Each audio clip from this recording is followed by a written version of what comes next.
It's Monday. Normally that sucks, but it doesn't suck now because it's Froggy stream time. Hello. Welcome, welcome. My throat might be a little bit, just a smidge like, because I just ate spaghetti. I had to take my meds with the water. It's cold water and it does the little thing to your throat. But hello, Torsten! Welcome, welcome! Nice to see ya.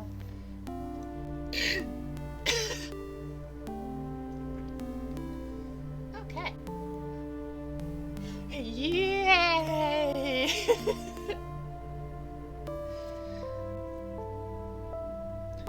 I will also say that tonight's beverage of choice, black raspberry sparkling ice water stuff. My throat isn't sore, it's just you know, with spaghetti along with cold water, it creates like a layer of almost like mucus. Like a little bit build up.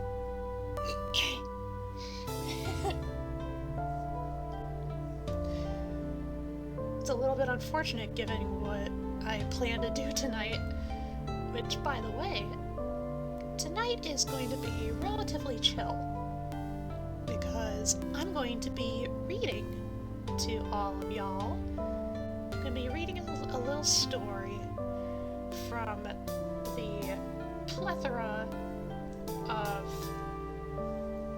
or I guess not plethora, but collection of various different text-based, like choose-your-own-adventure stories, hosted by a website called Choice of Games. I don't really know if, like, the website, but basically, like, they are the go-to place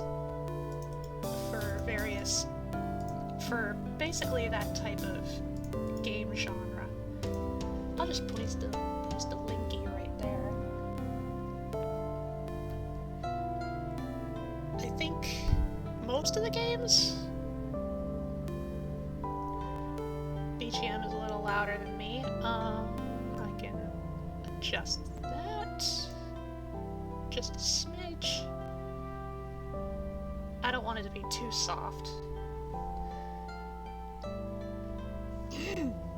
How did that sound? I can also move the mic a little bit closer. My mic like sits right next to my keyboard.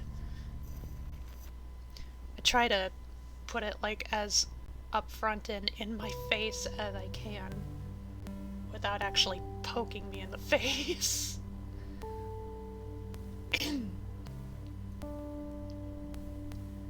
Okay, but yeah, anyway, Choice of Games has a myriad of different text-based, choices matter sort of games. Actually, wait.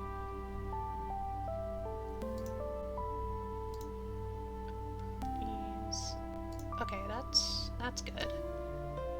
Still going through my USB mic. Sometimes OSB gets a little fucky. Or OBS, rather. But anyway, text-based games that are very comprehensive. Some of them are like well over like hundreds of thousands of words long. Like there's pretty much entire novels in this collection, and well, typically you can play each one sort of as like a demo. You know, you can play like the first 3 or 4 chapters of a game, and then you have to buy the full thing. I think like the one exception is a game called Choice of the Dragon, but that game was made like back when Choice of Games was like first starting out, so obviously they'd give their first product for free, and I played it, and it's pretty simplistic narratively. But other than that, another thing is that pretty much the vast majority of these text games are incredibly LGBTQ friendly. Ew, microtransactions. Well, a lot of these games are, in fact, I think the majority of the games are games that they host from other authors, so,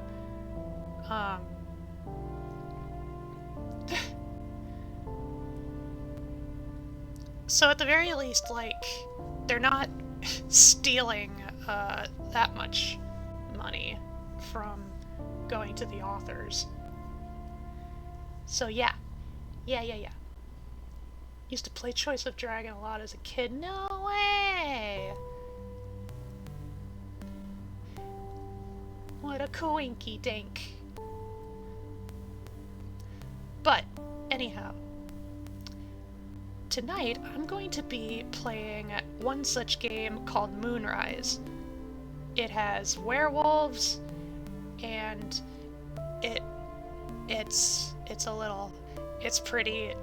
it's very gay.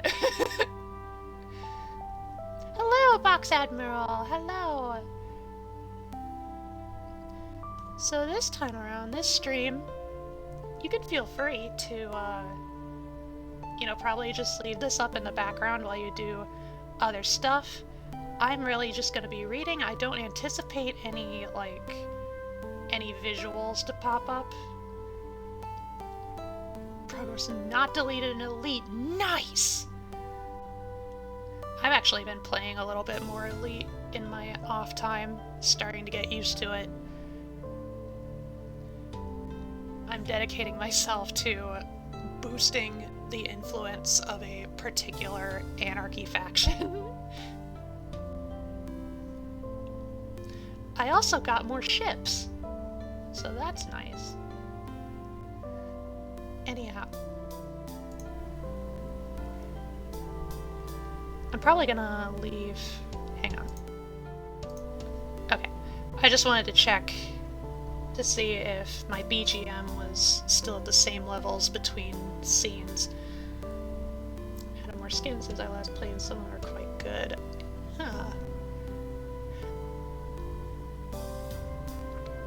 Okay. So, MOONRISE. Gay werewolves. I will say, in the spirit of promoting, you know, indie game developers, authors, writers, I will explain the frog on the ceiling in a second. But in the spirit of, you know, the fact that these games are, by and large, you know, like they change depending on your choices. And I want to say, in the spirit of, like, not providing every possible little to essentially encourage my Lily pals to maybe check out these stories for yourself and play them out differently than I might.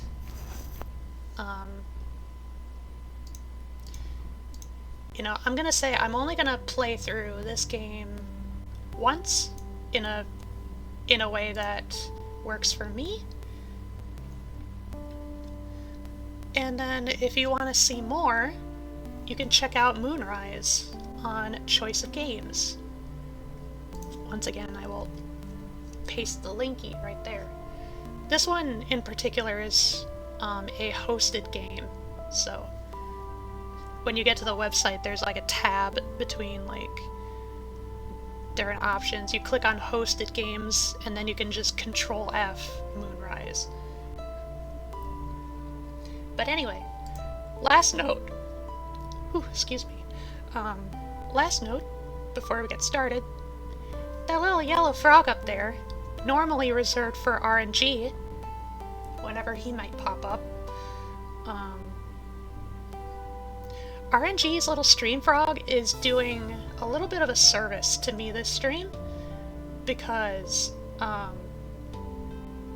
basically it's covering up a rather vital piece of sensitive information about yours truly. So essentially just, he's hanging out. Just pretend he's there and hanging out outside of the Redeem, just for free. Yeah, my censored bar friend. My censored frog. Anyway. Let us begin with Moonrise by Natalie Cannon. Dedicated to the invisible ninja cat.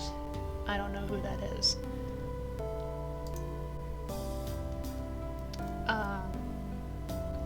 Protruding bone and slick spit. What are your preferred pronouns, spirit? Oh yeah, this one is specifically like catered, I think, towards like sapphic folks. So this time around the protagonist is likely not masculine leaning. You know, either... Yeah, it's either like she, her, or they, them. Just so you know.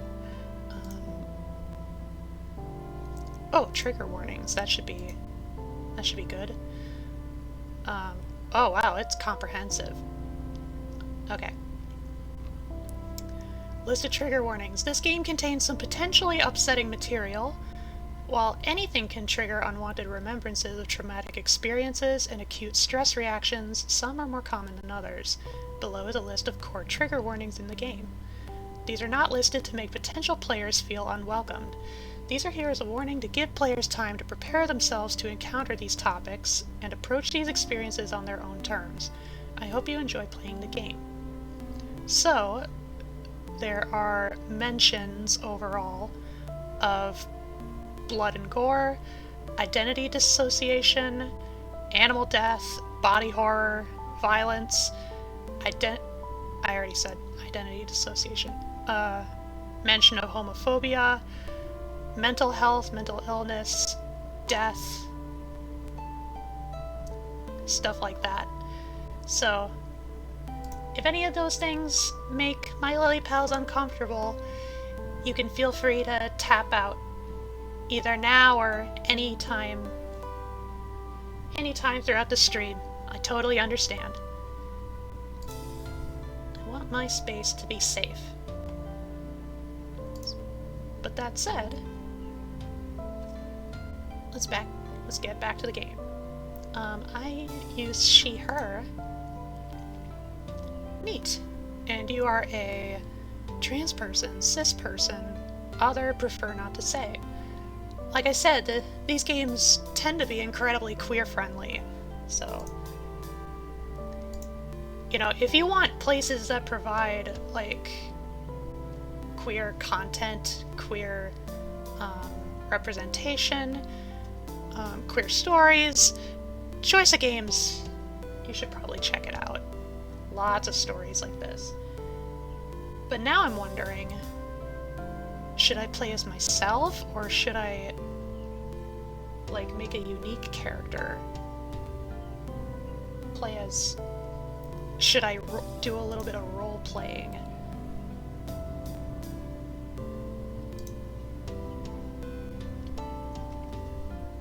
I'm gonna flip a coin.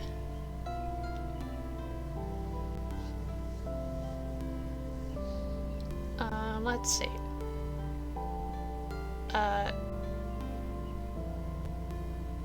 If it's Tails, I'm gonna play just as myself. That was lousy.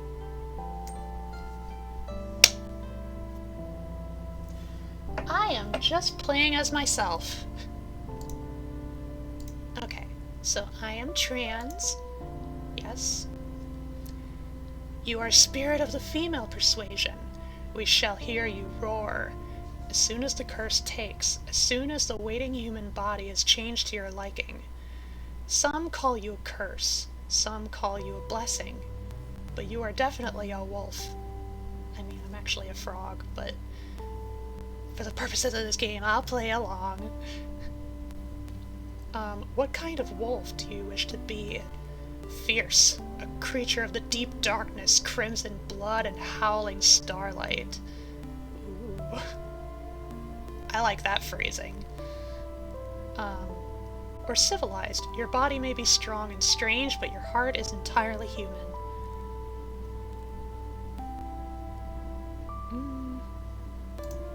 I mean, I think civilized is closer to me. I'm not particularly fierce. Brilliant! A kind heart will be needed in this cruel world. Before we begin properly, 2 notes. First half of the game will work on building your stats, while the second half will focus on testing them.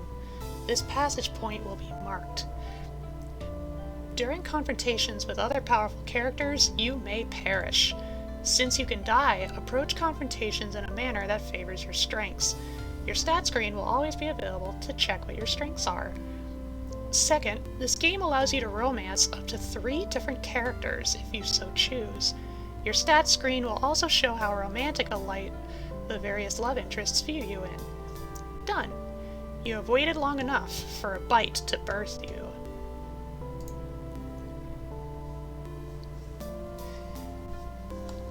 Okay. And I'll get Stream Froggy for Jay. Cozy up on my lap. Cause it's story time. Alright. Chapter 1. Out of the Crucible. After all that pain, you look out of your new wolf eyes for the first time.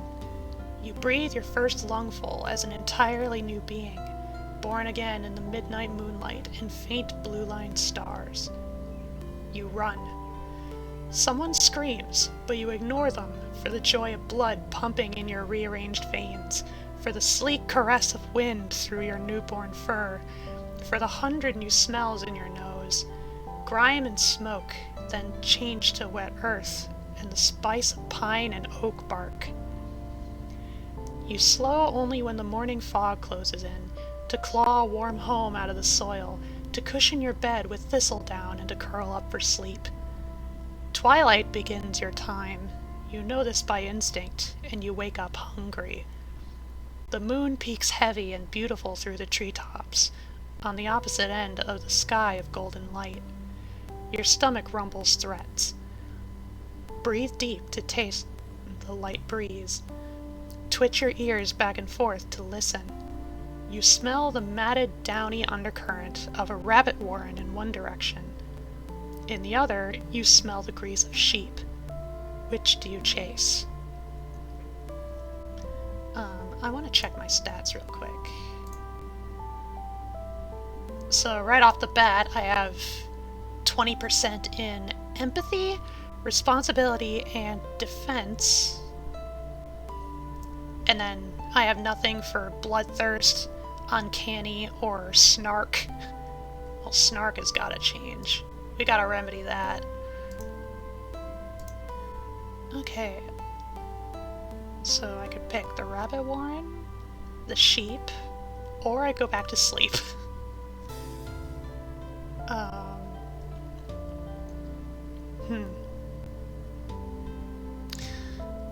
I really love rabbits.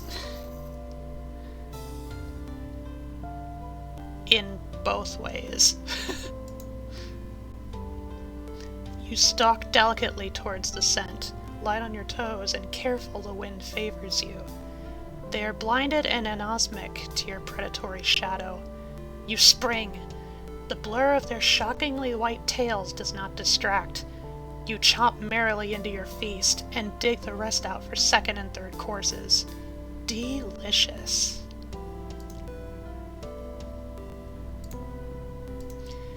The day after rains briefly, and you feel a high of playfulness. With a bounce, you are off. You are hunting. You step light in the muck, wary of muddy pits. A creek burbles nonsense, and you whack cattails with your tail and stir up seeds. The wind guides you, grooms your fur, tantalizes your nose. The moon sings back to you with its light, with its starry comfort. Another howl sounds. Not you, not your howl. Your heart hammers in your chest. Running is important now, life important. Your ribs expand to breathe in as much air as possible. Your nose sucks up the scent. Another wolf, female, alone like you. You pump your legs, devour distance and land, and still the wind carries the foreign scent, the unknown. She's fast. Faster. Too soon it's filling your nostrils and you sneeze out the stench, the other wolf and the salt of blood.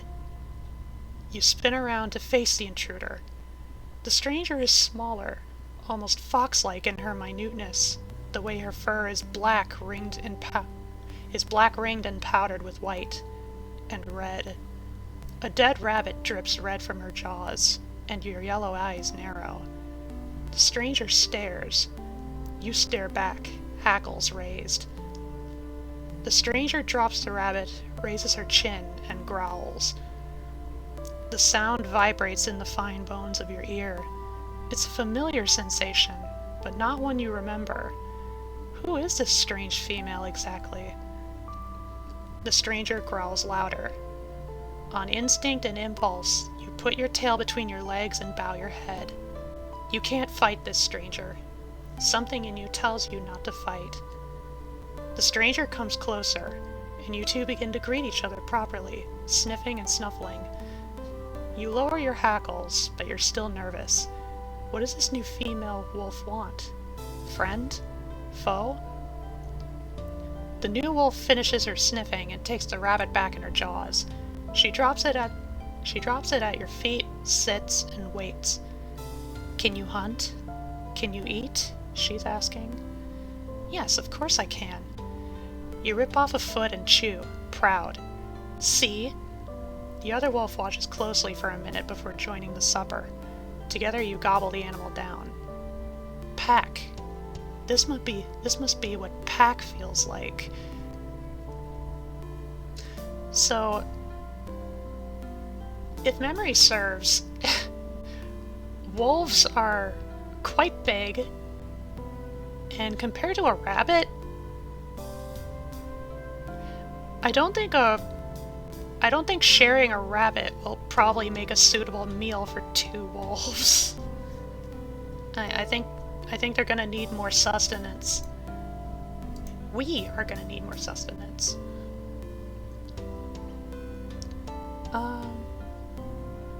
This must be what pack feels like.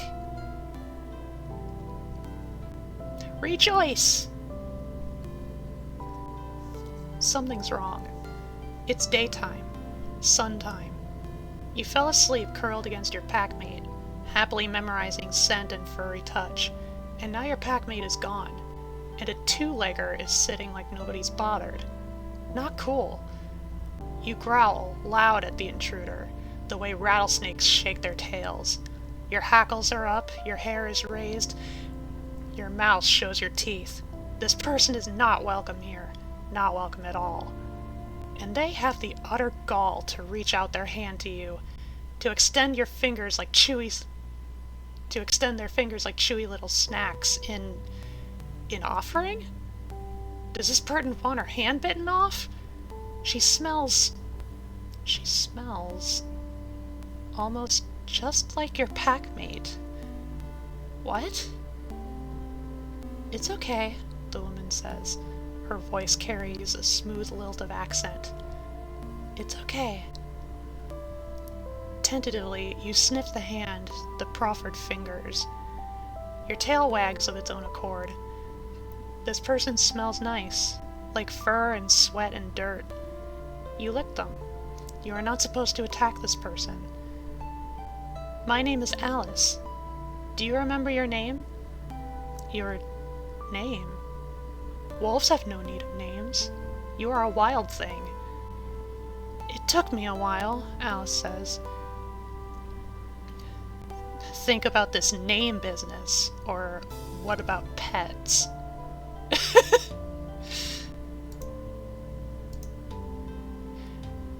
Now, does that mean, like, what if I want to be your pet, or what if I want my head to be pet?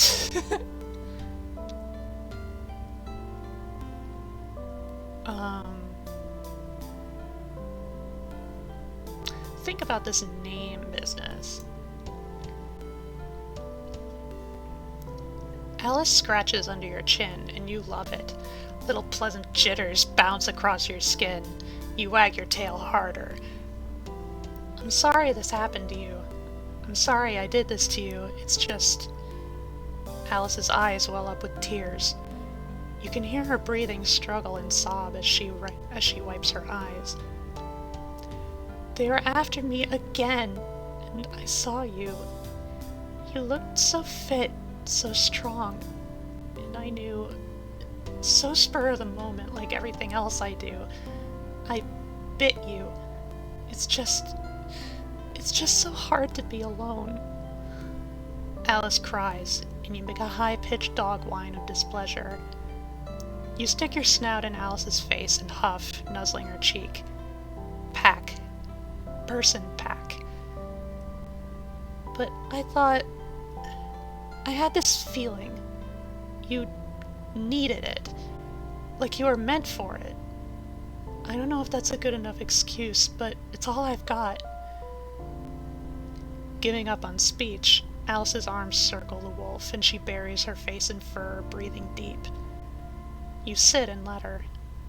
Alice smells young, almost a pup, not quite grown into her adult scent, still deciding. Alice falls half asleep. You can feel her breath gently swaying in and out, calm at last. You're sure Alice is fully unconscious, but then a soft voice whispers, "Do you remember your name yet?" Name. Names again. What did Alice mean by it? You're human, like me, she says. A werewolf. That sparks some understanding. A human? Like Alice? But Alice is wolf. This two-legger form is a lie. You whine and back away. You don't like these thoughts. They are not good thoughts.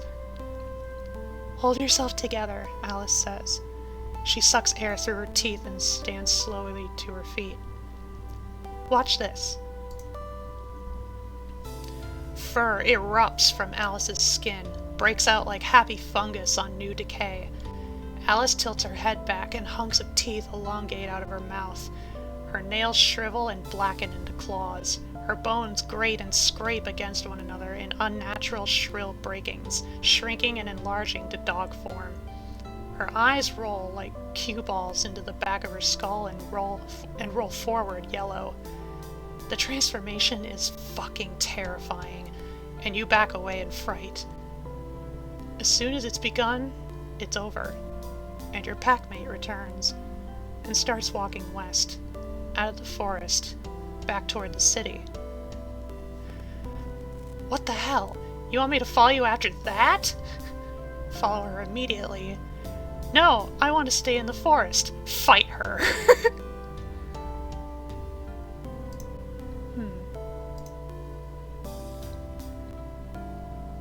Yeah, what the hell? You want me to follow you after that?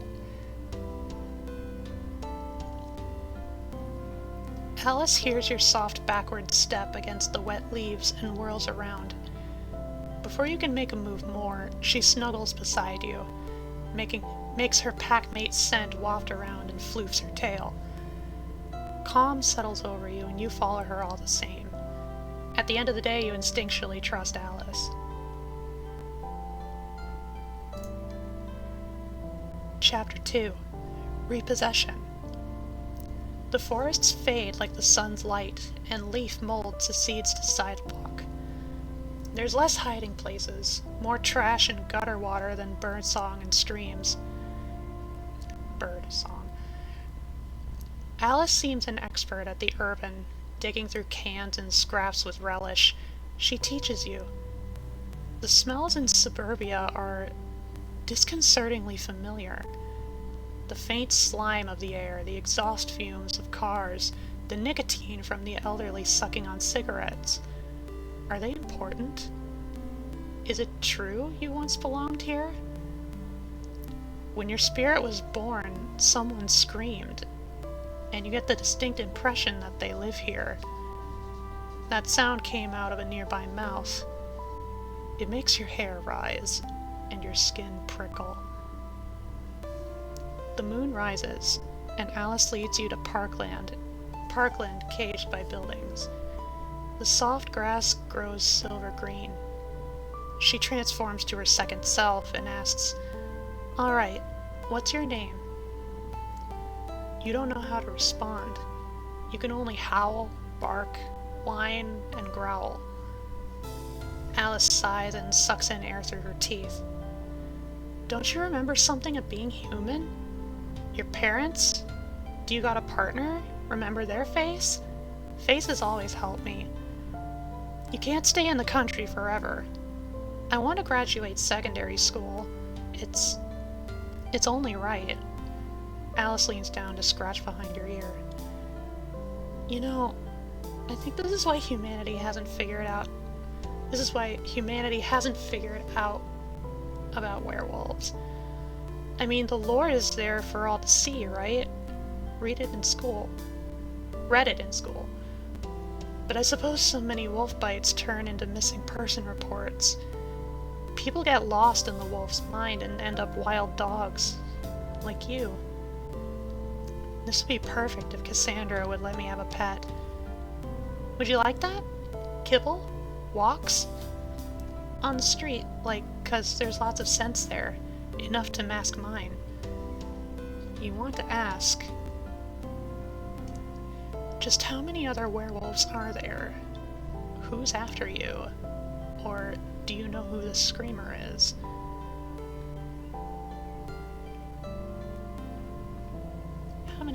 How many other werewolves? Which, for the record, it sounds like this takes place in England, but I don't feel like doing accents. The American accent, or the standard American accent, was the original British accent anyway. Ah, Alice says. She is all smiles and excitement. I saw that! You wanted to speak! Wolves don't speak, you know. You gotta be human for that. Come on, give us a try. Do you want to know what she means? Humans have to think, have to be responsible, have first-year residencies to complete and student loans to pay. Wolves have to catch rabbits. You won't live as long, Alice says. Wolves don't live too long in the wild, unless you get stuck in a zoo. I think that one wolf in the zoo pack is aware. Explains the good behavior. Alice sits down and gathers your face to her, looks deep in your eyes. And there's something, she mutters. Something I can say. You try to back up and pull away, don't want to meet Alice's gaze, but her hands hold your hair tight. It makes you uncomfortable, reminds you too much of challenge, of humans expecting things of you that you're too unraveled to do. Alice's dark brown eyes bore into you. You, she begins. You left someone behind. Someone you promised.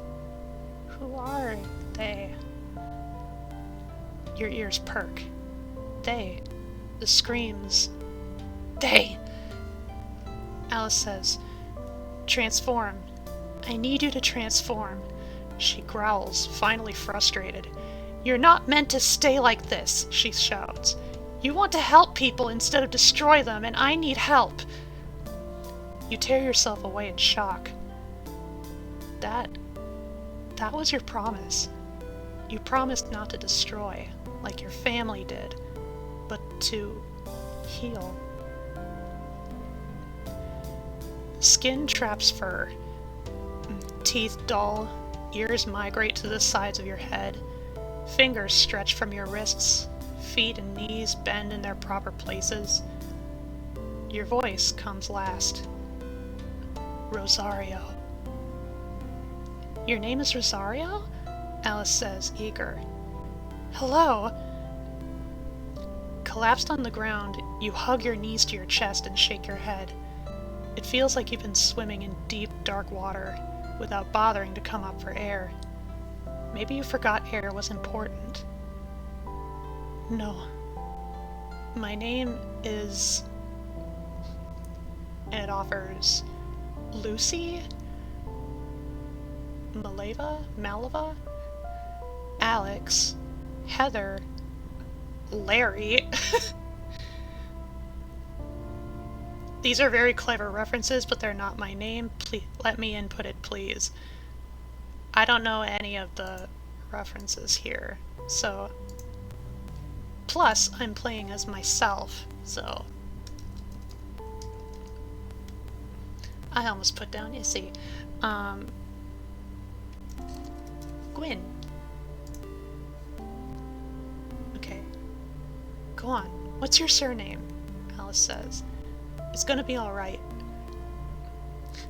I wish my surname to remain unknown. Please signify this obfuscation with blank. Otherwise there's Westenra, Ospenskaya, Price, Leland, Talbot. Okay, I recognize Talbot. Oh, maybe it was Larry Talbot. Because they're from the Wolfman. And I shall whisper it in your ear. I'm gonna...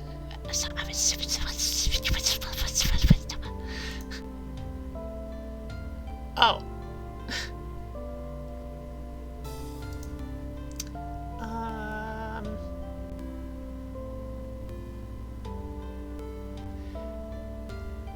We don't really have last names. Neither me nor Issy. Let me think.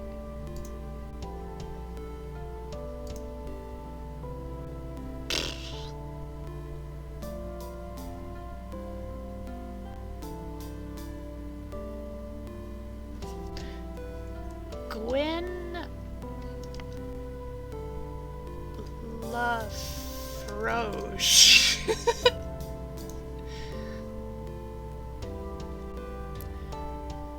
My name is Dr. Gwyn LaFroche. Oh, I'm a doctor. I just finished medical school, and I'm in my first year of internship. Rosario is my best friend. The one you promised? Alice asks. How do you know this stuff about me?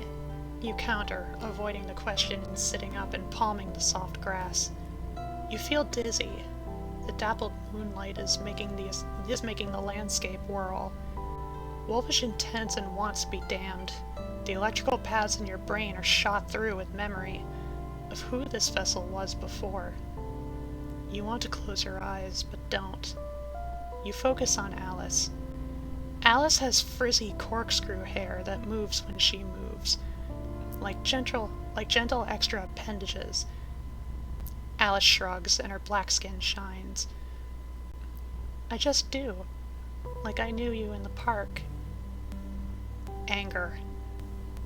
A plain, unbidden human anger surfaces amongst the lost confusion. It boils hot in your stomach. You changed me. You changed me into a werewolf. Your jaw clenches, and you hiss the last word through your teeth. I'm sorry. Alice backs away, and tears spring to her eyes. I didn't have a choice. I need you. I need help, and I saw you and knew you'd help me. You could have asked. You could have explained. You can shift whenever you want. The anchor grounds you, centers you in the cityscape that is your human home. The tears leaking out of Alice's eyes are silent ones. You wouldn't believe me. Nobody does. If I transformed, you'd just call the police or somebody else awful. She visibly swallows down the lump in her throat. You snap. What did you think would happen, Alice? That I'd take care of you? Yes?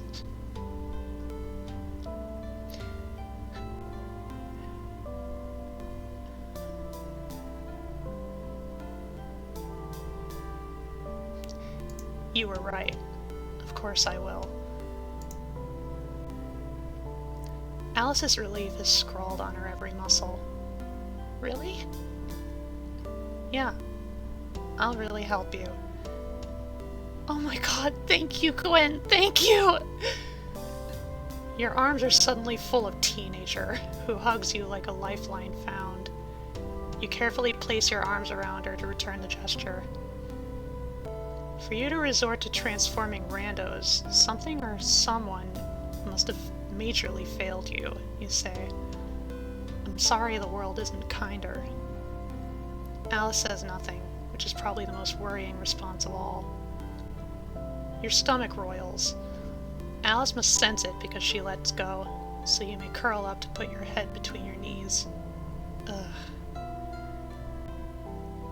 Are you getting the nausea? I hate the nausea. You feel feather-light pressure of hands on your back. Sometimes happens when you transform, especially in the early days. How long have you been like this? You breathe through your nose as your stomach drops like it's on a personal roller coaster. For a while. After my parents died, I was sent into foster care. My foster isn't so choosy about her locks, and I like walking off a nightmare. Alice's hands move up and down your back in soothing slowness, and it's downright wonderful. You don't want to comment on the utter stupidity of said foster parent, but the counseling training sessions in you do. She didn't notice you sneaking out? At least she didn't say anything. I was fine right up until I got bit. I had a knife. And a flashlight. You know little about the foster care system besides what you've seen on TV and in stories, but your first impression of Alice's foster parent is abysmal. You're sure Alice doesn't need to hear that, though, so you settle for her. You've had an interesting life, haven't you?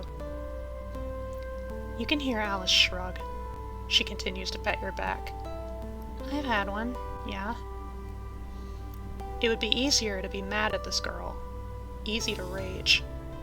But Alice's deep brown shoulders look more like delicate wing bones of some soaring bird. And you have known her less than 72 hours, and she's cried for help twice.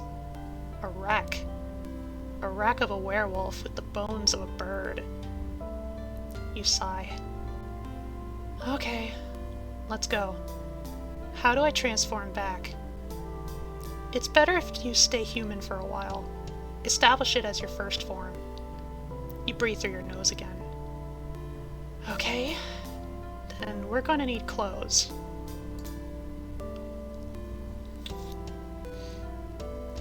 You and Alice hunt for someone who's industrious and already finished their morning washing. Within minutes, a clothesline of overlarge dresses provides 2 garments like colored potato sacks for you both. You may or may not make note of the address with the intent to return them. It's a long trudge back to Rosario. The concrete is freezing, broken, shifted, and gum splattered in places. Once you hit Central, crowds make it known that they're used to the shod.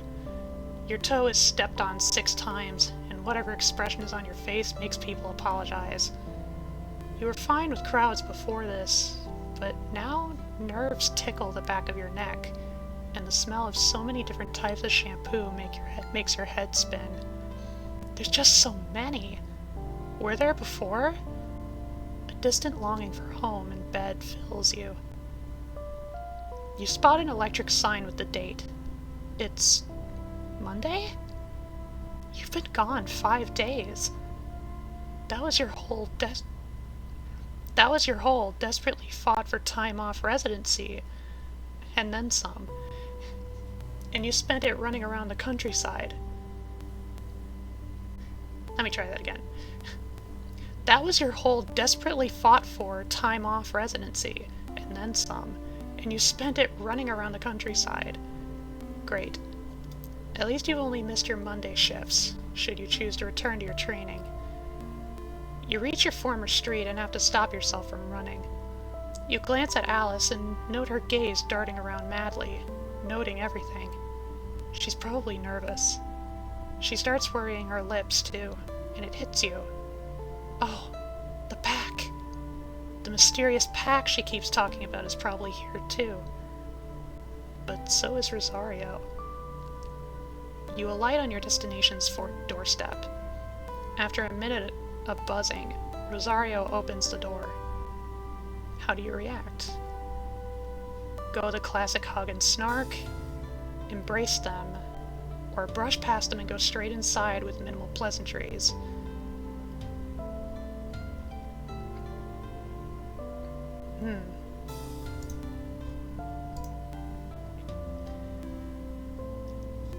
Let me check my stats.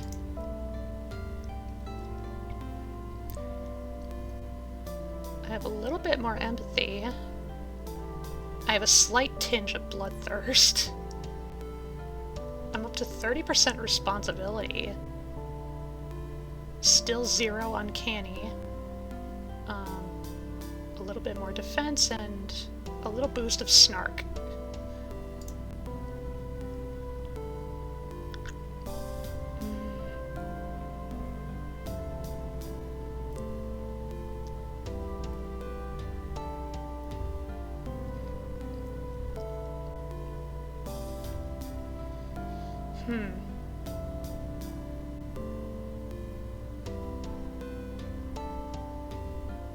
I'm going to embrace.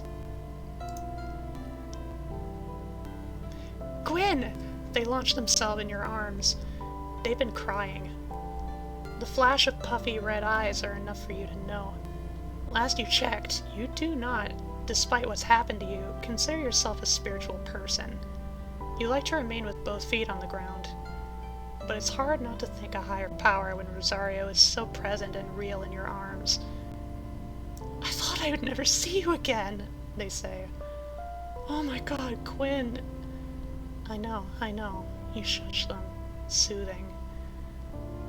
You and Rosario hug for long breaths on the doorstep. They smell like weed, but underneath you recognize their scent from years of friendship back. That masculine sagebrush musk that seems to exude natural from their pores. Their black spikes of hair tickle. Rosario tries to let you go, but a sense of wrongness seizes your heart. You hold them yet tighter, and tears spring out of your eyes unbidden. It's really you, Rosario says. They pet your hair and worm away enough to look at your face and cup your cheek. My dearest, loveliest friend.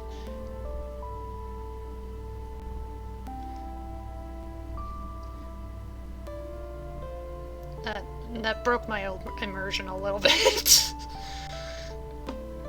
A teary laugh escapes you, and you both touch foreheads. Rosario hums and swipes a warm thumb across your cold cheekbone. I missed you. You kiss Rosario's cheek before letting go. Both of you wipe your eyes. Did I accidentally pick the romance option?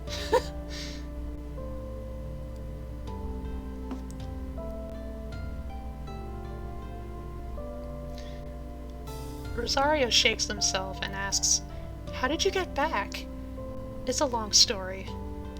You're gonna be glad you're not vegan anymore. Rosario laughs. That was only for a year. A year, dude. Whoa, why do you have a kid? Alice hides behind you. Her nerves are obvious by how she's gripping the middle of her dress in a bunch. This is Alice, you say. She's part of the long story. Alice, meet Rosario. They use they and them pronouns. Hello, Rosario, Alice says. You and Rosario's eyes meet to ask a silent question.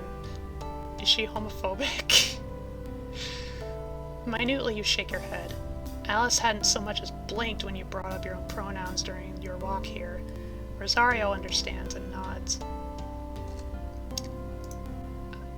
Checking stats again. Yeah, I have 25% romance with Rosario. I didn't realize that's what I was eating into. That's fine.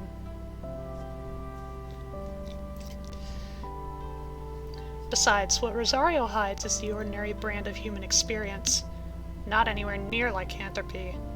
Rosario is a non-binary pansexual person with a kaleidoscopic sense of expression, and they like their skirts when they're not in their pajamas and dressing gown. The first time you saw them all done up with feminine codifiers in college, you didn't recognize them.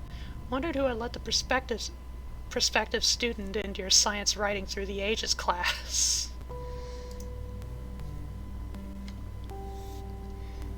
You all walk up to the apartment, which is actually the second story of a renovated townhouse you rent from an elderly homebody, and the carpet is heaven on your feet. Calluses seem to have grown on your soles in a matter of hours. How many miles have you walked? How many until this is over? How are you? You ask Rosario as they let you into the apartment. Despite everything, it is an unchanged 2-bedroom with lounge area and kitchen. Rosario shakes their head. Bad, then. Did you throw yourself into writing? I read and bothered the police, mostly. I didn't tell our parents, yours or mine, they say. You don't miss the hitch in their breath. That would make it too real. You touch their shoulder.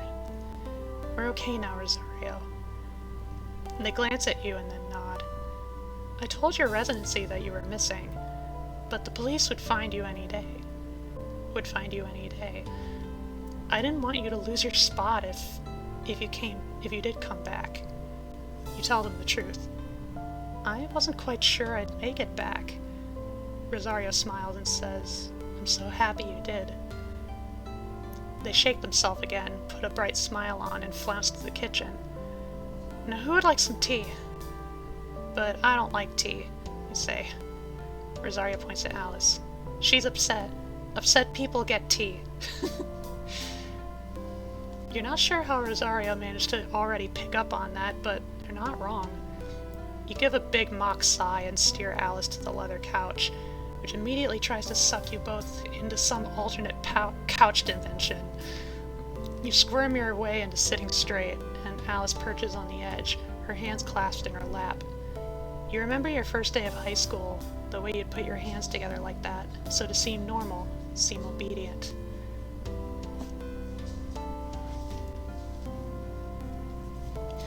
That actually reminded me, I forgot to stretch.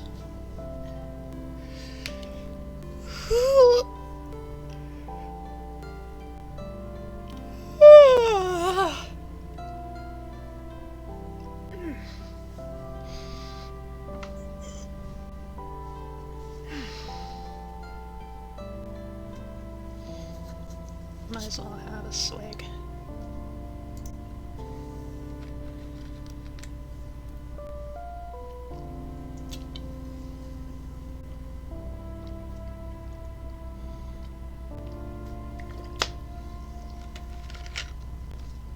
Okay. Comfort Alice or leave her be?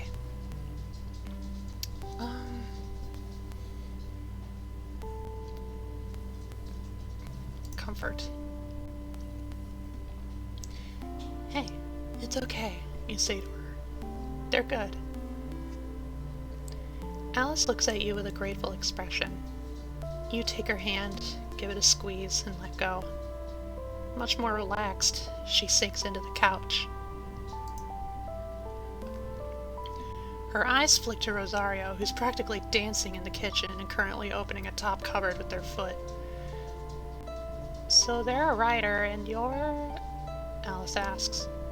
I'm a doctor in training. I'm doing my first year residency at the Central Hospital. Or I was. Your bosses are gonna understand, Gwen, Rosario calls. I could feel it. Yeah, tell me when you start your career as a professional psychic. You roll your eyes. I should call them and say I'm alive. After tea, Rosario insists. They dance your direction with a heavily burdened tea tray, including lemon scones and those little jammy dodgers and jelly babies they love. This is definitely England. Dainty, they place the tray on the varnished wood coffee table and sit across from you two in a well-stuffed armchair. There's a beat of silence. After politely taking tea, Alice glances around the apartment. You catch her and smile a little. Rosario spreads their arms to show her like a TV host on Extreme Makeover Home Edition. You like? Gwen probably can't tell because Gwen is technology illiterate outside of medical equipment circles, but the Blu-ray player is new. It is? You say. You really can't tell the difference between one DVD-eating black box and another. As long as it works. Oh my, when was this written?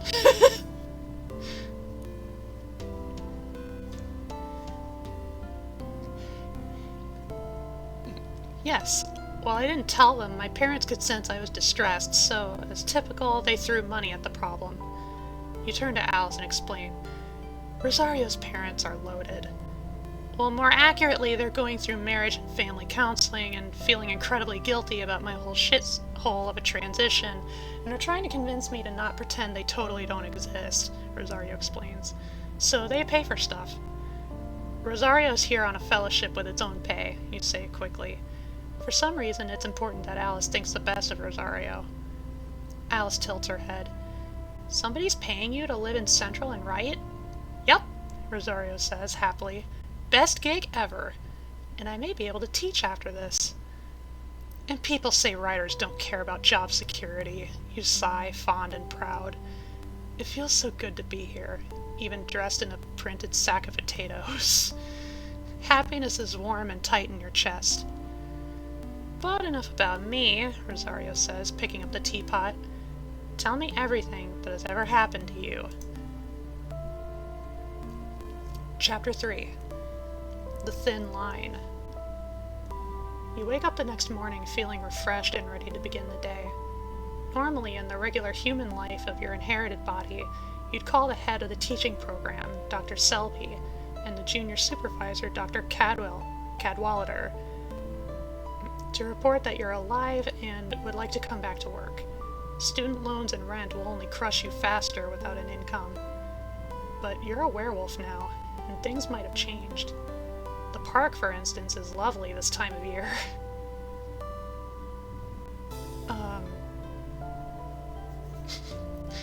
Call Dr. Selby? What kind of question? Of course I'm gonna call Dr. Selby! Or go to the park. Let's see your stats. I think I got a little boost in empathy and responsibility. I'm now at 1% uncanny.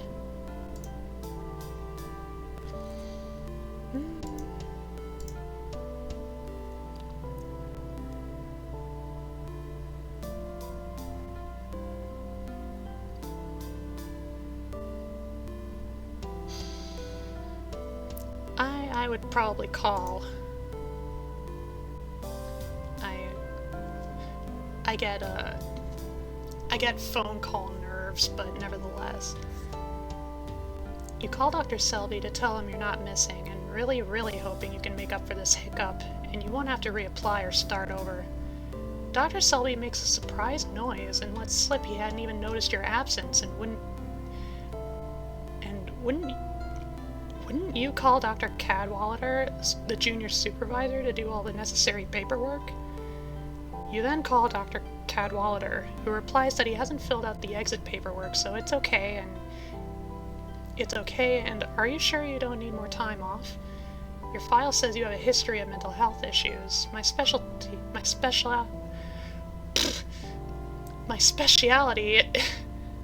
is neuroscience, and the purpose of the time off was to get some rest. Are you doing okay? Are you still living with that nice roommate? That's good. Having people around is good. On a more personal note, remember how you passed my number along to your nice roommate? You brought them to the student-teacher mixer, and I thought we really hit it off. Can you ask them to text me back? You say yes, you did pass the number, goodbye, and hang up. Rosario, Dr. Cadwallader still wants to have sex with you. Tell him I like toys, and if he's not into that, it's not gonna happen. I'm not telling my teacher all that. Then remind him that I texted back telling him to call me, and he hasn't called, so if he likes me so much, he can listen to me. Or he can listen to me, Rosario says from their position on the couch. Unperturbed and sipping breakfast tea, Alice nods and pats him on the shoulder in support.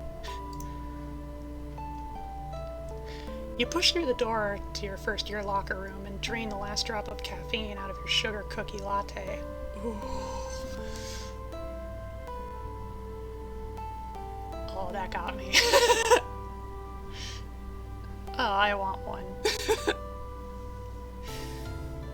The neutral blue walls, scuffed up long benches, and crappy middle school lockers welcome you home. You're ready to return to this normal, to pretend the whole werewolf thing hasn't happened. Intensive care unit is good for that. Alice dropped off at what she says is her school is good for that. And Rosario set up to write in their bedroom is excellent for that. You throw the coffee cup away, shake yourself, and open your locker to change into scrubs. You're not the only one here. Hey Chica, you say. Chica's a bit eerie in the general opinion. She doesn't seem to move without deliberate thought, and always very slow and steady. Like now, she's turning her head. Just her head, like an owl does, and fixing you with a black stare.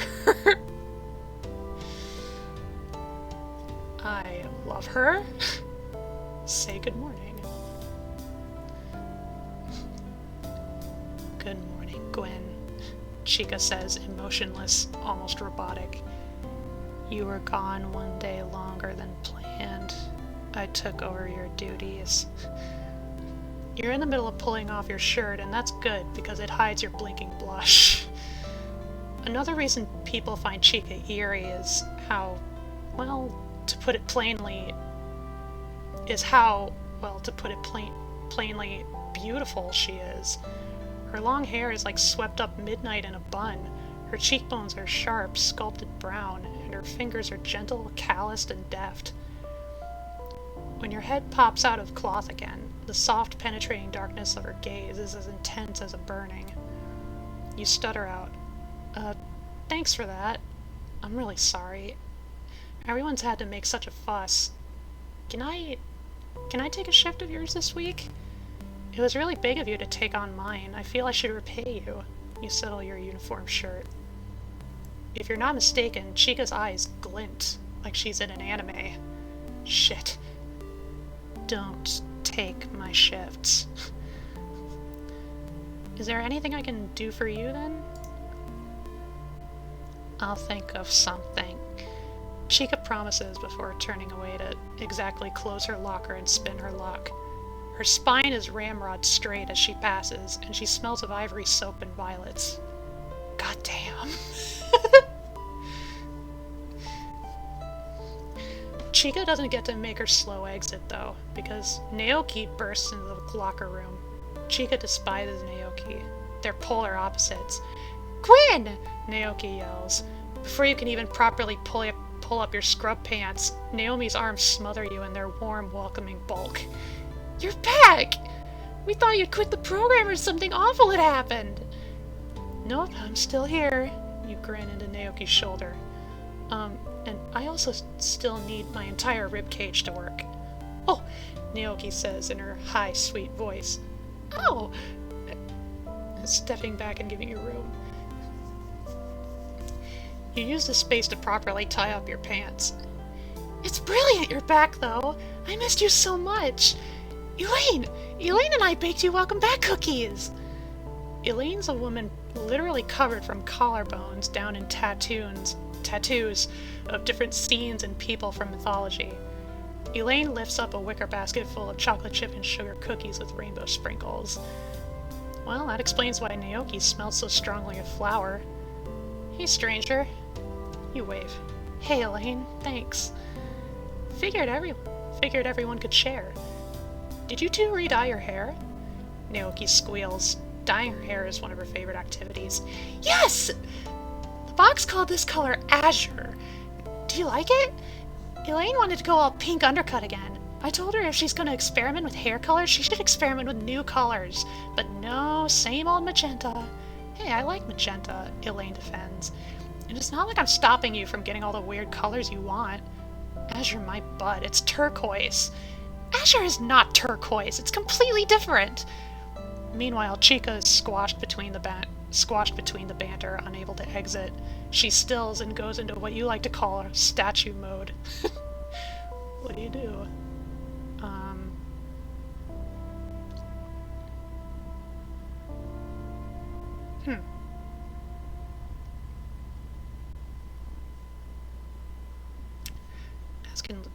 I'm gonna ask him politely to move. Yo guys, I think Chica's trying to get out, you say. You do seriously owe the girl one, and she's clearly struggling. Oh! Naoki bubbles. Sorry, Chica, we'll go get changed. See you there. See you, Chica says without looking at Naoki or Elaine.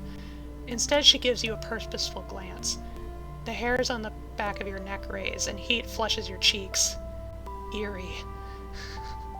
You finish changing to the tune of Naoki and Elaine's banter, and then hurry to meet the boys and Dr. Cadwallader.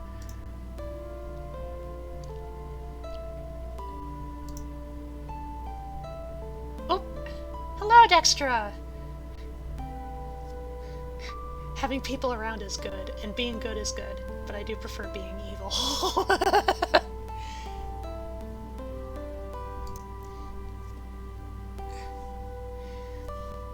You're not the first one to arrive, but also not the last. The PGY1 morning begins with a brief homeroom, for lack of a better description. Dr. Cadwallader says you are all working under Dr. Selby again today, accompanying Selby on rounds, and then he would collect you for lunch and give you your individual shadowing assignments. And may I welcome Dr. Lafroge back to the group, Cadwallader adds at the end. We missed you. Richard, one of your male peers, mumbles something akin to "miss the memories," and you decide that peer is not really the right word for him. So much as soul soon to be crushed lifeless under your awesome power. I'm gonna snark. I like a good snark. Well, aren't you a sexual harassment lawsuit waiting to happen? You murmur. Richard's face goes from surprise to defensive in a flicker. Hey, what? Out of nowhere, Chica steps in front of you, blocking Richard from your sight. She speaks to him with a severity to freeze vodka. With a severity to freeze vodka. One more word and we will report you for sexual harassment. We do not tolerate misogyny here. Richard's mouth snaps closed with an audible click. Shall we begin the day? Dr. Cadwallader says, forcing cheer and presumably hearing none of this. Your partner is right this way, you say in your softest, kindest voice. That's the way it goes in intensive care. You haven't raised your voice above a kind whisper the entire time. Even the shuffle of your tennis shoes and down the long white hallway is muted. It's almost deafening when you go on break and people speak at normal volume. An elderly lady, her grown son and daughter holding one hand each, follows you down the hall. Your patient, or rather Dr. Selby's patient, is the lady's 72-year-old wife with blossoming liver cancer. You don't doubt that the cancer is beyond the liver now, but the time for test is long gone. She collapsed in her home, and the only organ working properly now is her heart. And as soon as you stop the machines from pumping new blood to be circulated, that's going to stop too. You're waiting for the goodbyes to be over. When the patient's wife and children leave, You will take up the morphine, discontinue the blood transfusions, step aside, and wait for the woman to fall gently into the long sleep. This is your family's waiting room. Your wife is just inside that door. You stop and gesture to a little nondescript alcove the hospital has reserved for visiting families. There's a painting of a field on the wall, one of those green, flowing meadows with blotches of wildflowers. My name is Dr. Lafroge, and please let me know if I can get you anything. The lady nods. Her son and daughter squeeze her hands. They don't pause at all in the waiting room and go straight in. Once more into the fray, you quote. Even with the door closed, you can hear the families gasp. It stinks of sadness here, of tears and grief. How do you feel about this upcoming death? She is human and I am wolf. This grief is foreign to me. No, I'm sad too. You know the taste of tears on your tongue, are intimately familiar with the way throats close, and have carried tragedy in the marrow of your bones. You had a grandmother once, who passed when you were in high school. Your family fractured along buried fault lines. It was an end. It was a beginning. Any and all death builds on your compassion and empathy.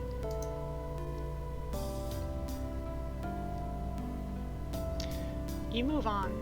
Naoki is really the best at this, warm presence and all. Up next on your duties is the regular section of the unit, the one with the not yet dying and only baby blue wafting curtains. Mr. Abdul is recovering from kidney surgery. He'd gotten a replacement kidney and it worked great until his body figured out it was his brother's and not his, rejected in a bit of grueling post-op. That and the man's 80, thus intensive care. You check all the tubes and watch him breathe for a moment. You feel like you can still hear the family next door, hear the tears patter down their faces. You shake your head. You're imagining things, simple as that. It's so quiet in the ward, with only whispers and machine hum. Gwyn, there's a new patient. Dr. Selby wants... Oh. Gwyn, there's a new patient. Dr. Selby wants us to observe. You jump about a foot in the air. Oh my god! You default whisper. You turn around and Chica's beside you, neutral and frowning as ever. Jesus Christ, Chica! Chica doesn't miss a beat. And this man is Muslim. I know, you retort. I was reacting to the fact that you snuck up on me. Again. As you come back to Earth, you become aware of how close Chica is. Her scent of violets and ivory surrounds and welcomes like a cloud. Something is different about you today, Chica says. Her frown deepens as she tries to figure it out. You're nervous. Well, it's not ever changing my shampoo. It's not over changing my shampoo. Chica leans forward even more and honest to God sniffs you.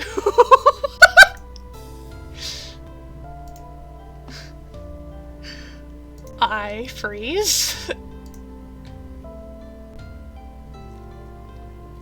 You breathe in a gasp of surprise, and the temperature in the room grows several degrees hotter. Scent washes over you, and you realize that Chica is a werewolf. You smell it on her hair, feel the prickle of it come off her skin in aura like waves. Chica must have figured you out too, because before you can do more than freeze, she grabs your wrist and pulls you out of the room. You don't resist as Chica takes you into the supply closet. You're too busy processing the implication that Chica Ito, the woman as ethereal as she is a top-of-her-class doctor with surgery specialty, is also a werewolf crowding into your space so close that you can watch her eyes dilate. Her hand still gripping your wrist, she snuffles into your neck and collarbones, making sure, confirming. May I ask who turned you? She says. The words are casual, but the intensity of her gaze is not. Her voice is deep and rumbling from deep in her chest. Her eyes shine wet. Who did this? Doesn't matter who. Why do you care? She calls herself Alice. Why do you care? You growl and flash your canine teeth. This is all very shocking, but that's not enough reason to spill every bean. You know little of the supernatural world, and perhaps it's not something after Alice so much as someone. I am who you are. I am who I am. You are who you are. Chica recoils as if stung. Your body tingles in all the places you and she touched. It feels a little bereft without her warmth. I've always cared for you, Gwen. I'm only sorry I have not shown it. I should have made my feelings known. Whoever turned you must have done a good job. You're adjusting well. You shake yourself, like how dogs shake to settle their fur. I'm alright. Chica looks past you into memory. The first day of class I saw you, and I knew that you would understand me. Not despite my circumstances, but because of them. But I moved too slowly, it seemed. You don't meet her gaze, and she puts her hands in her pockets. I'm here if you need anything, Chica offers. Apologies for my abrupt behavior earlier. You return a small smile. Thank you. I appreciate it. Chica's expression reforms to something fragile and neutral. You've not seen Chica like this before. Your lycanthropic revelation has unearthed vulnerability, distress, and a certain romance of feeling. You know in the way your own heart beats that the expression hides a great passion, and that passion might be for you. Her words are not the words of a friend, but of a colleague who dreamed of being a lover. What will you do with this knowledge?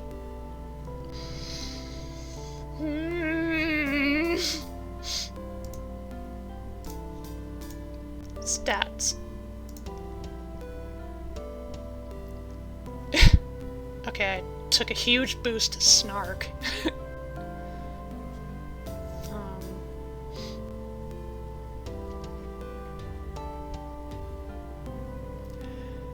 Rosario and Chica are both at 25%. I wonder if there's a polyamorous ending. Because some of these games actually have that option. I'm just not sure if this is one of them.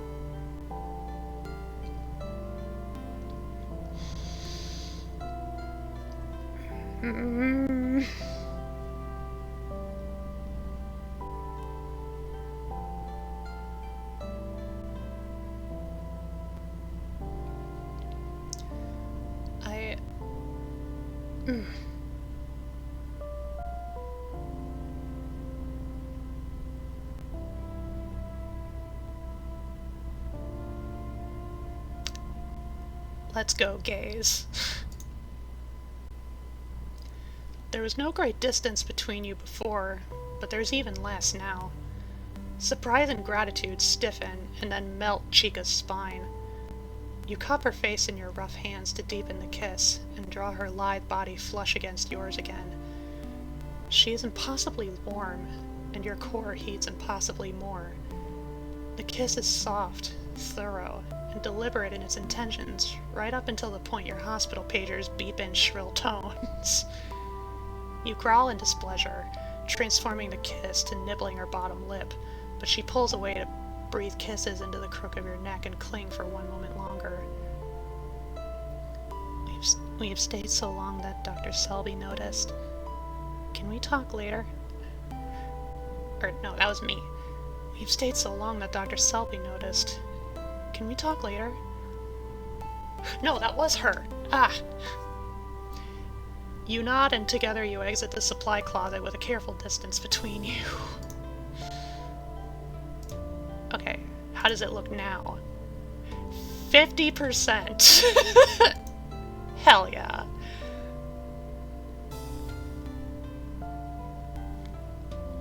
Chapter 4. Welcome. Alice is home when you return, and your heart beats a little faster for it. The girl is reading The Lays of Marie de France. The Lays of Marie de France. and filling out a worksheet on the couch. As you draw closer, you see that Alice is looking much better. She smells fresh from the shower, and her hair is wrapped up in a silk bonnet. She looks at home. But you feel you should ask, "What are you doing here?" "Coursework," Alice says, as if it's the most normal thing in the world, and she doesn't look up from her writing on the coffee table. "And boiling water for pasta." "Yes, but how did you get in?" "Rosario." You realize this was a dumb question. You pinch the bridge of your nose. "Okay, but why are you here?" You gesture up and down at Alice generally. "Isn't your foster parent freaking out?" Alice's body tenses, but she still does not look up from her reading. "She was upset I left, but she's used to it. It's fine." "You really don't like it there, do you?" She's nice enough, but I don't feel like I belong, you know? And it's easy for the pack to find me. They know that place." You kick off your shoes. "A whole pack is after you? What did they do?" "Ideological differences," Alice says. She rises to go check on the water bubbling in the kitchen and adds noodles. "Well, that's definitely not going to come back and haunt you." Alice seems shaky, unsure, and best not disturbed on the subject. You shrug and go to your room to change. The girl clearly isn't talking. Once you're in your comfy clothes, Rosario spins into your bedroom and closes the door, as if they're in the final move in a ballet dance sequence. "Ah, you should have guessed the encroaching, prancing footfalls belong to them." "So what's up?" they ask. "May I invite you to be more specific?" "Well, Alice rang the bell, so I let her up, but it seems like she wants to stay forever." "Are we okay with that?" You groan, flop backwards on the bed, and attempt to smother yourself with a pillow. "I don't know. Adulting is hard." "Stop that." The pillow is forcibly removed from your fingers to reveal that Rosario has taken the liberty to lying down in your bed across from you. "You've got to give me more than, adulting," Rosario says. "I mean, I like Alice." You sigh. "I do think she's really troubled, and she's using us as a safe haven." "And that's fine. I'm cool with safe haven-y deals. But we don't have to provide a safe haven 24/7. We could be an after-school special hangout. I am worried that she's going to misstep one day, and you're going to freak out. Or we're not the best equipped to deal with a troubled kid. I mean, we got this apartment with just the two of us, so we would have room to freak out and scream and be our own kind of troubled. She's been real quiet so far. I'm not sure what's so troubled about doing your homework the second you get home and then spending your free time listening to Florence and the Machine." When was this written again? I mean, Florence is awesome. I still regret not having my shit together enough to see her live in Rosario. And their face snaps back to attention. "Yeah, so I would feel better if we decided something definite and knew a little more about her. We don't know if one day something's going to trigger her and she'll snap and destroy everything in a huge teen-horrific bomb. And you have a weird werewolf connection-y thing, so I'm electing you as the major decision-maker and talk to her." As they speak, Rosario's voice deepens to something tender. They cup your cheek, and you smell white sage and home. Despite everything, or perhaps because of everything, the smell calms you. You close your eyes and decide.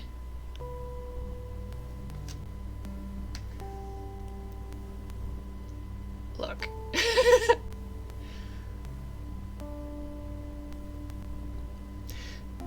This story about me, about Gwyn Lafroge, is not necessarily about found family. But I am sure as fuck giving that story to Alice. We let her live here. I want her to stay, you say. She needs us. Alright, Rosario says, soft.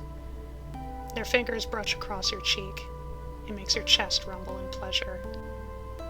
When you open your eyes, Rosario's gentle smile is the first thing you see. What? You say. You're not used to Rosario looking at you the way they're looking at you. Rosario says nothing but scoots close to touch foreheads. You breathe together for an immeasurable moment. Thank you, friend, Rosario whispers. You approach Alice cautiously. You feel like this is your first parent-to-child talk. Alice is frying up zucchini, mushrooms, sausage, and onions to add to pasta. Oh. I know I ate spaghetti earlier, but like, oh. Alice glances up. What would you like to talk about? You stand awkwardly while Alice stirs the olive oil-laden veggies. I just wanted to make sure everything's okay with you. Rosario says you mentioned wanting to stay here, and we'd love to have you. So, like, first off, will that be alright? Is that what you want? Alice stops stirring, sucks in air through her teeth, and drops everything to hug you tight. Thank you! You return the gesture. That painfully young smell fills your nose, and it makes your heart break a little. Okay, good. Alice composes herself before letting you go. With a slightly shaky laugh, she goes back to frying. You wanted to know more about my foster parent earlier? If you wouldn't mind. Her name is Cassandra. She's a vampire. Oh! Is all that comes out of your jaw-dropped mouth? Well, if there are werewolves, there must be vampires, because, of course. She's, pretty high up in the hierarchy. Everyone thinks werewolves are all about pack hierarchy, but honestly it's the vampires who go bonkers without a central leader. And, Cassandra is the leader? And your foster parent. No, she's just in charge of underage supernatural people like me. I'm the only child right now, but there have been others. But don't you get on? In lieu of meeting your gaze, Alice finds a jar of marinara sauce, pops it open, and dumps it in the skillet. Oh, she is making spaghetti? Oh, yummy.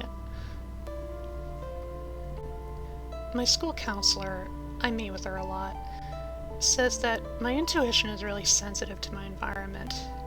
Cassandra smells wrong, if that makes sense. Sure. Not like you and Rosario. You're perfect. You give me space, and your auras are kind. Here's good. Thank you for letting me in. You raise an eyebrow. Our auras? Alice's cheeks heat up. I could explain another time. Dinner's ready now. Dinner is homey with Rosario and you and Alice around the breakfast table. It feels a little strange, but still good. Afterwards, Alice and you exchange numbers, and Alice proposes a focused training session to help you adjust to your new abilities. Rosario can come too. Rosario has no problem making the very early morning meeting, for all they have to do is walk out their bedroom door and make tea. Alice sips her cup of Earl Grey while you attempt to scowl a French press into submission. You stand there and wait for your utterly blank mind to remember how to wrangle coffee out of the slim glass contraption. It refuses. You swore you knew how to do it before, but between the lycanthropy and the desolate wasteland of the pre-coffee brain, no bright ideas are coming. Do you want to help with that? Or do you want help with that? Rosario says. All the supernatural strength in the world isn't going to grind those beans. You could say something biting back, since it's obvious you do need help, or you could tone the snark down and accept help, which is probably an option of greater wisdom. I mean, Way to tell me what I should pick.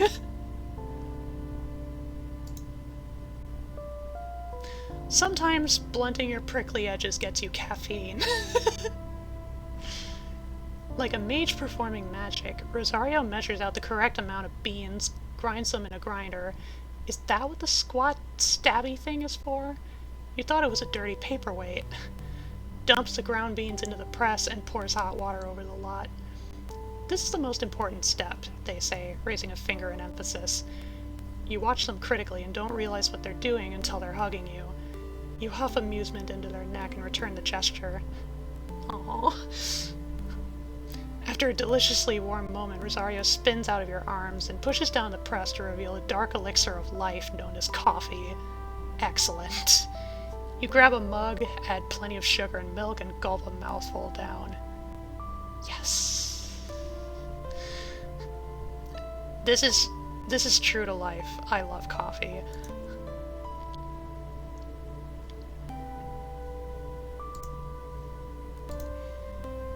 You're sitting on the couch next to Alice as Rosario sits in their chair and teases. I remember in our dorm in college one time, I was eating breakfast at my desk and you sat up in bed. I said good morning, and without saying anything, you got out of bed and stuck your head in our mini fridge. It wasn't until you had cranberry juice dribbling down your chin that I realized you were totally still asleep. That true? Alice pipes up. Oh, absolutely. I told her to wipe her mouth in my most authoritative voice, and she did and went back to bed. You can only really talk to Gwen after coffee.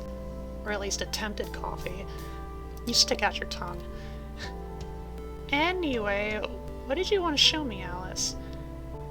Alice puts her tea down on the coffee table, turns to you, and takes your hands in hers. First, I want you to breathe. You're already closing your eyes and filling your lungs when Rosario asks, like to meditate?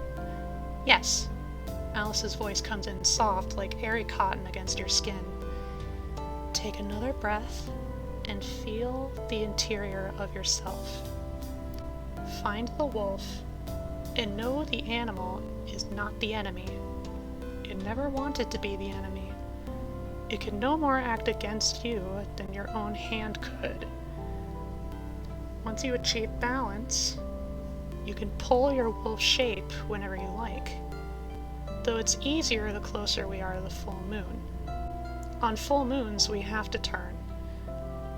Alice squeezes your hands for emphasis, and you're reminded of the talking lilt of therapy sessions, of the exposed wood smell of yoga studios, of psychiatrists' ballpoint pen scratch. You've done this sort of thing before. Will you let the empathy flow through you and kindly tread within yourself? Will you acknowledge your inner uncanny valley? I mean, yeah. What else are we here for? I mean, aside from the gay shit. You breathe again and find in your center the blooming fur of a new shape. Alice is right. You are a wolf, and the wolf is you. And you will not be lost to the animal mind again. You have fused to become a whole new being. When you open your eyes, Alice beams at you. You did so well! Much better than I did. It took me ages to get it right, and when Cassandra told me to do it every morning for the first month, I really dreaded it. Gwen? Rosario squints at you from their chair. They unearth themselves from the cushions and stand to touch your face. What? I can tell you're different, Rosario says. Something weird about you. Otherworldly, Alice offers, nodding. Yeah, that's normal. You make a face. It's normal for my best friend to find me weird? Alice returns to her tea and takes a long sip. It must have gone cold. Humans meet supernatural people all the time, and all they feel is a tingle at the back of their heads. Ignore it, Rosario, and it will fade. Rosario frowns, but you almost miss it because they headbutt you with all the affection that can be encased in a gentle and reassuring headbutt to the forehead. I don't like it, but I'll live. You rub your head. Would you please stop taking your how to show affection tips from dwarves? Sorry, not sorry. Rosario flits back to their seat, but this time perches on the edge like a mildly disgruntled paisley dressing gown trapped bird.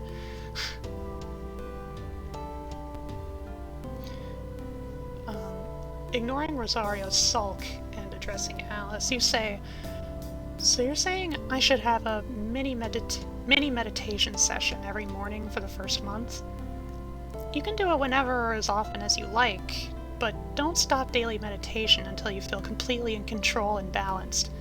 The first month is the most difficult adjustment period, so new werewolves should think of meditation as required," she recites as if off a textbook. God, wouldn't it be great if there were a textbook for these things?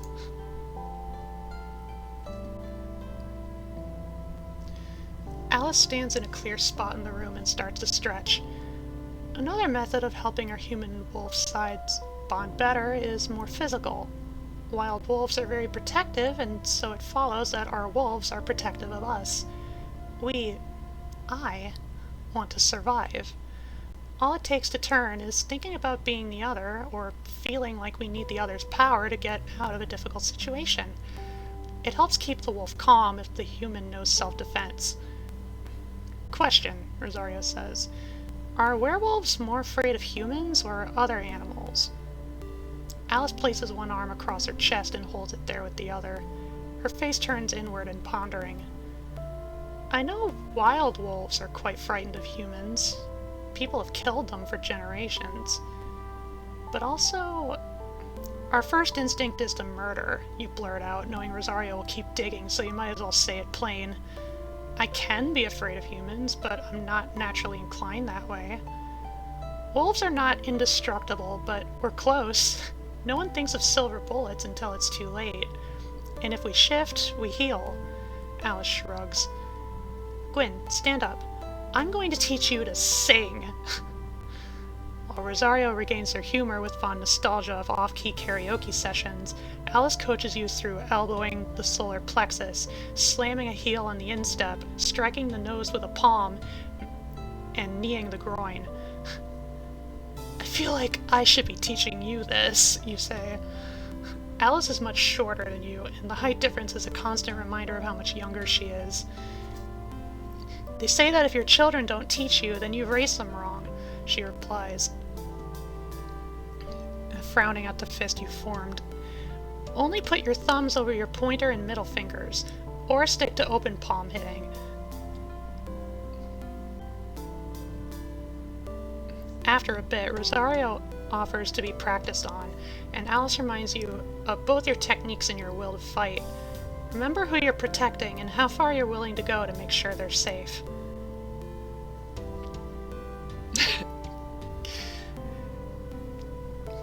Give it my all, or flake out.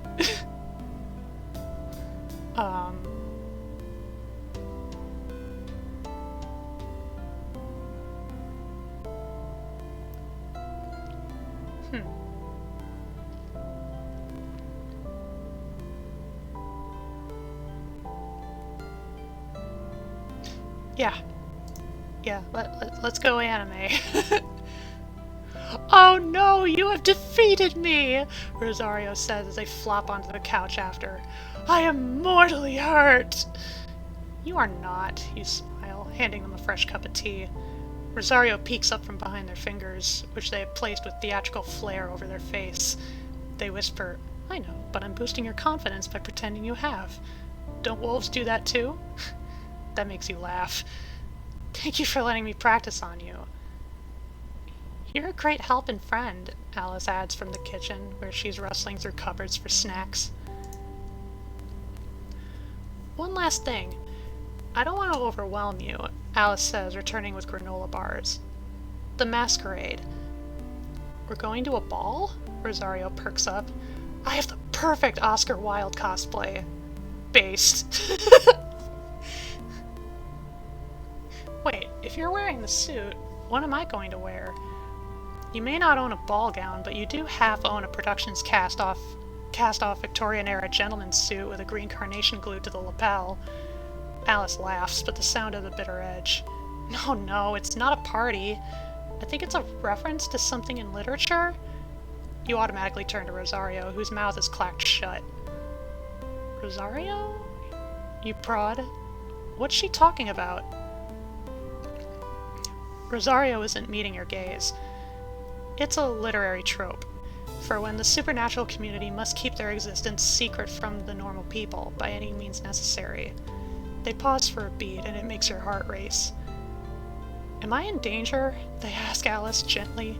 No, Alice rushes to say. Her words come out fast. The Masquerade is a kind of neighborhood association of all the local supernatural people. In the past, it was that no one could know, but we realized that's unsustainable. Vampires' lives are a lot better if they have consenting human partners, and werewolves have to, well, organize so much of their life around the moon that it's a million times easier if their boss knows. These days, it's just a promise to come to meetings and not expose us en masse to the media. No talking about it publicly online or telling news. But you don't like them, do you? Rosario swallows in a way that makes their cheekbones sharpen for a second. They put you with Cassandra, and you dislike her. Alice looks taken aback by this insight, and nerves flood your belly. Yeah, the Masquerade isn't very good at childcare. They're good at other things, Alice fumbles. Her hands are knotted in her shirt. Cassandra says all her friends are in it, and it's nice to see them. And go to their homes. And when I graduate, I'll get a job real fast. Or get my university all paid for. I can join the adult werewolf pack and never be alone on a moon again. If I come to trouble, they've got safe houses everywhere and will provide for me. But you hate it, you say. I don't trust them. You and Rosario were my final option. You're neutral and I'm safe. Cassandra doesn't know where I am or care. The rogues can't find me. Hold up. The rogues? They're this splinter group that wants to expose the supernatural world. Alice's hands flutter. They're worse. They're willing to physically fight against the Masquerade. They won't win. They'll be slaughtered. I can't be part of any of that. I've had enough violence. I don't want to die. Are the rogues the pack after you, then? Alice nods as she shakes, and you can't stand it anymore. You go up and hug her close. A subtle shift of fabric, and Rosario joins in. It's all right now, little friend, they murmur. You're here. You breathe together. The world is bigger and stranger than ever before, and yet right now, it is small and delicate as 3 heartbeats.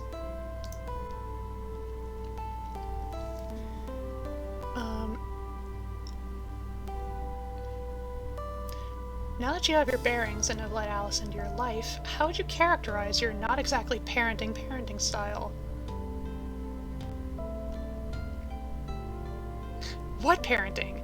Let Alice come and go as she pleases, like a roommate. Or take an active interest in Alice's affairs and goals.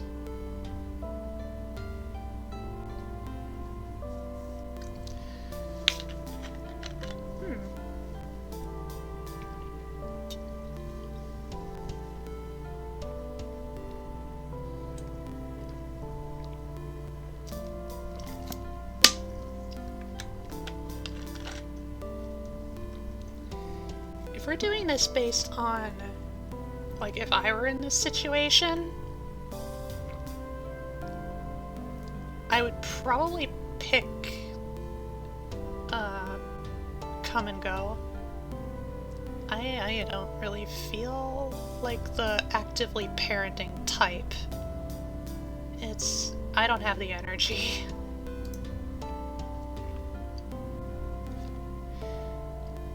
The next 3 weeks go by with little to no changes in your routine.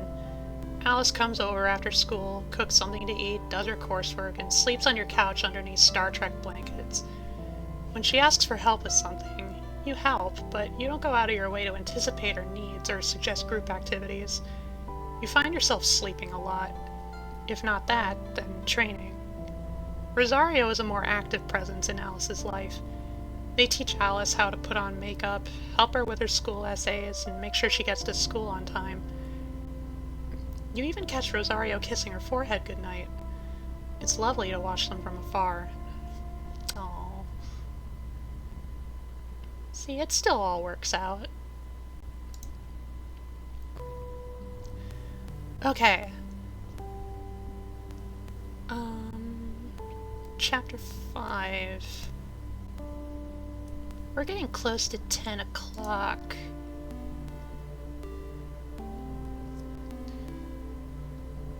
I guess for some reason I didn't anticipate the fact that there are 9 whole chapters in this thing. And so what we can do, this can be a shorter stream tonight since we're pretty much at the halfway point. We can leave it off here at chapter 5. And then pick it up sometime soonish. I will read this little blurb though. Chapter 5. Second Full Moon. Fate turns her wheel, and the full moon approaches. Alice arrives on your doorstep with a question. You can feel it too, can't you? The lunar pull, she says. Would you go back to the forest with me? Alice is practically standing on her toes in hopefulness as she asks this.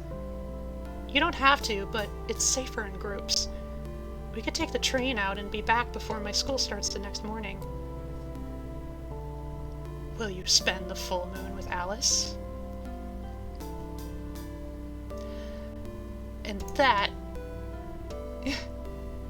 is where we are going to place our cliffhanger.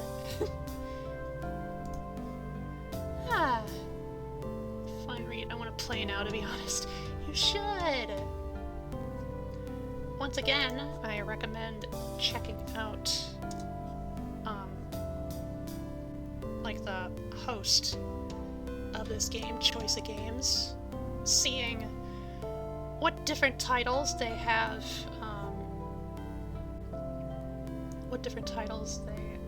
that may pique your interest. Actually, I think before we wrap up, why don't we just do a quick little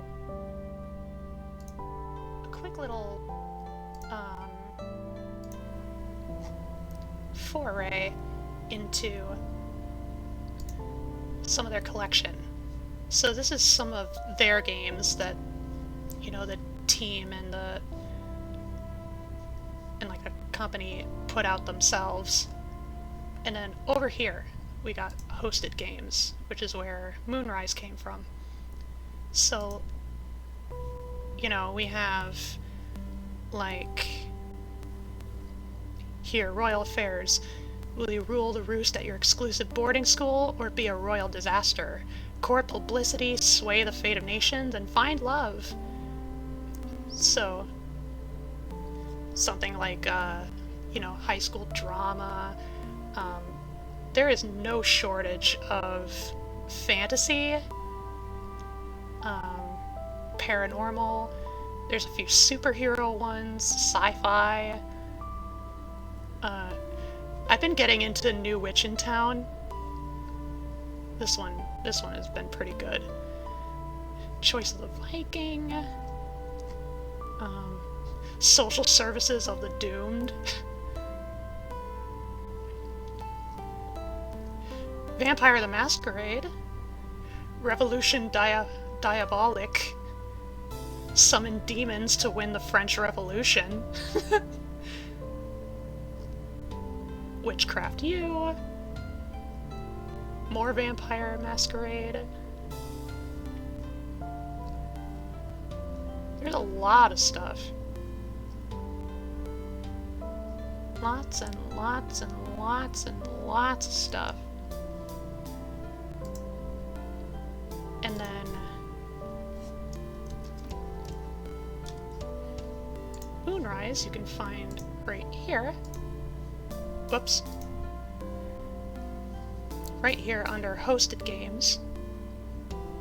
I might as well copy and paste the link to it so y'all can play it yourselves. Just do remember, you know, most of these games are not automatically free. They allow you, like, access to, like, the first few chapters, and then you have to pay for the full thing. Prices may vary depending on how much content there is packed into it, so keep that in mind. It shouldn't exceed anything greater than $10. So no worries on that.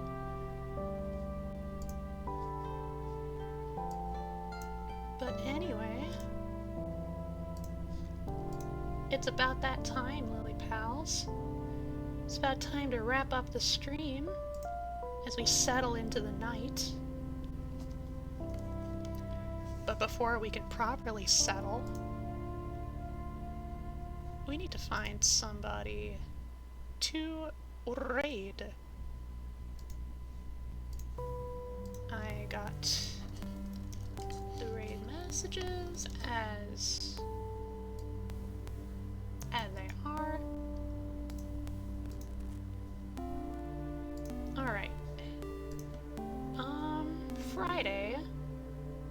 I'm not sure what I want to do Friday.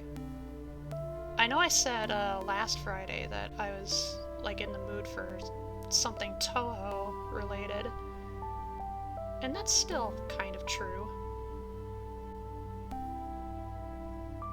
Otherwise, there's still a bunch of other games that I'm still in the middle of playing. You know, we still have Shantae, we still have Control, Door Fort,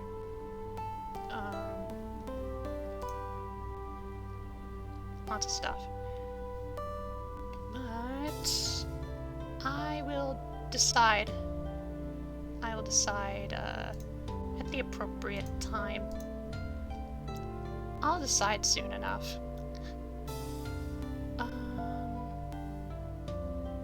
I'm just trying to look through.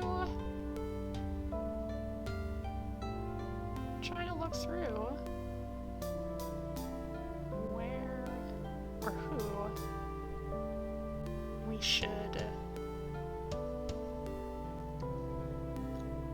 should pass on the Froggy loves to.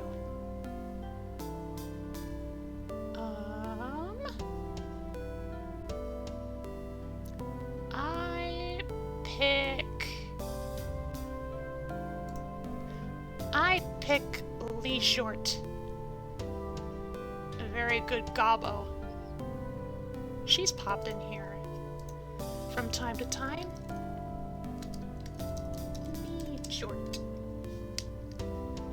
She's playing a game called Brotato right now. I've never heard of it. But yeah, she's a very silly gobbo. We will be good to her. Otherwise, thank you, Lily Pals, for humoring me on our werewolf escapades. I hope you enjoyed my narration. And I will see you all Friday with whatever I get up to, okay? I love you, Lily Pals. You all have a great evening or time zone. Bye-bye, night. We're raiding Lee Short the Good Gobbo. I'll see you all another stream. Oh yeah, swimmy!